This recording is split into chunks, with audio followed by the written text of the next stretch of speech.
We are now at chapter 22, verse 8 of 2 Chronicles, but I'm going to go ahead and give you a heads up. As far as verse 7 is concerned of what I just read, Jehoram going against the son of Nimshi, well, you have to remember that Jehoram and Joram are basically the same. God sometimes strikes a person's name down in the text, and sometimes it does get a tad confusing. So pay attention. There's not an extra king in there anywhere. It's the same one. Anyways, verse 8. And it came to pass that when Jehu was executing judgment upon the house of Ahab, and found the princes of Judah, and the sons of the brethren of Ahaziah, who ministered to Ahaziah, he slew them. And he sought Ahaziah, and they caught him, for he was hid in Samaria, and brought him to Jehu. And when they had slain him, they buried him. Because, said they, he is the son of Jehoshaphat, who sought the Lord with all his heart. So the house of Ahaziah had no power to keep still the kingdom. Notes. The last phrase in this verse means that there was no one of the house of Ahaziah who could succeed him. The Hebrew text does not say no one left, simply because Joash was the son of Ahaziah, but he was but an infant at that time. Okay. Verse 10, and things are really going to get nasty. But when Athaliah, the mother of Ahaziah, saw that her son was dead, she arose and destroyed all the royal seed of the house of Judah. Notes. Boy, she was one of the most wicked women in the entirety of the ancient history. I mean, she's one of the worst ones in the entire Bible, quite possibly even the worst. Anyways, verse 11, and we got a gag me with a spoon name here. But Jehoshabeth, the daughter of the king, took Joash, the son of Ahaziah, and stole him from among the king's sons who were slain, and put him and his nurse in a bedchamber. So Jehoshabeth, the daughter of King Jehoram, the wife of Jehoiada, the priest, for she was the sister of Azariah, or Ahaziah, she hid him from the son, or she hid him from Athaliah, so that she slew him not. Notes. Well, I really hope you're reading along with me, because I kind of chop-sueyed that one, but well, evidently this bloody woman thought she had killed them all, not really realizing that the infant was not dead. Well, from this blood-stained room, the daughter of Jehoram, who was Jehoshaphat's son, stole away baby Joash. He was the only one left in the lineage of Christ. Oh boy, what a horrible woman she was. Verse 12. And he was with them, hid in the house of God 6 years. And Athaliah reigned over the land.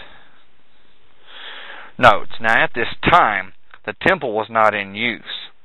The people were worshiping idols on the mountaintops and other places. So the house of God was the logical place for him to be hidden, so he wouldn't be murdered by this evil woman.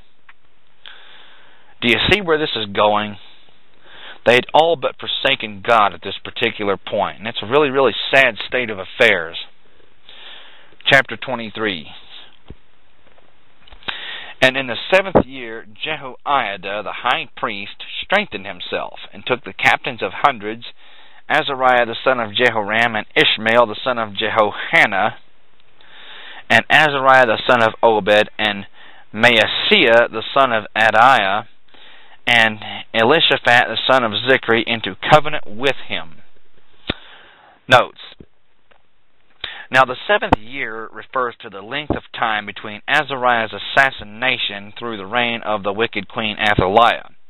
Joash was now 7 years old. The covenant had to do with making Joash king, who was the rightful heir to the throne, by the way. He was the only one left at this time in the lineage of David. Verse 2. And they, and that would be everyone of verse 1, went about in Judah and gathered the Levites out of all the cities of Judah and the chief of the fathers of Israel, and they came to Jerusalem. And all the congregation made a covenant with the king in the house of God. And he said unto them, Behold, the king's son shall reign, as the Lord has said of the sons of David. You can find that in 2 Samuel chapter 7, verse 12. Verse 4, this is a thing that you shall do.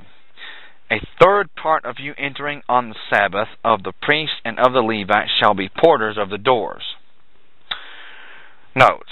Well, these were keepers of the doors of the temple. 1 Chronicles chapter 9, verse 19 kind of documents that. Verse 5, and a third part shall be at the king's house, and a third part at the gate of the foundation, and all the people shall be in the courts of the house of the Lord. Notes. In other words, they're going there to keep watch over things. Okay?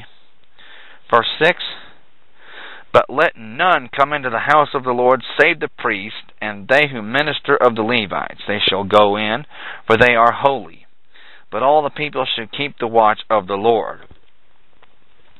Notes. Well, the distinction between the courts of the house of the Lord, which were outside the temple, and the house of the Lord is quite apparent. No one but the priest could enter the temple. Okay? Well, the temple part, the place of worship. Okay, verse 7.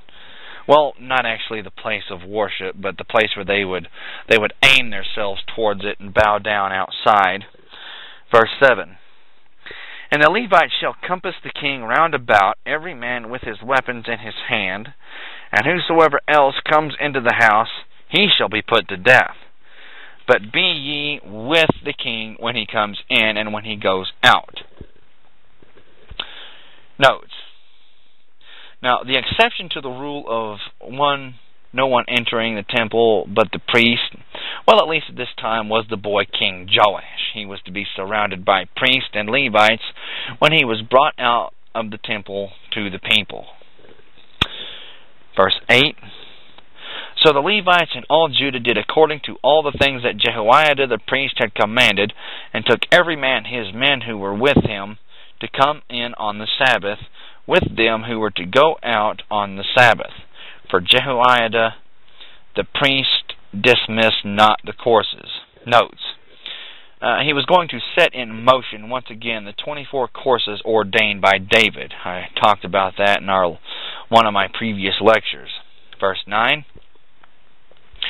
Moreover, Jehoiada the priest delivered to the captains 100 spears and bucklers and shields that had been King David's, which were in the house of God.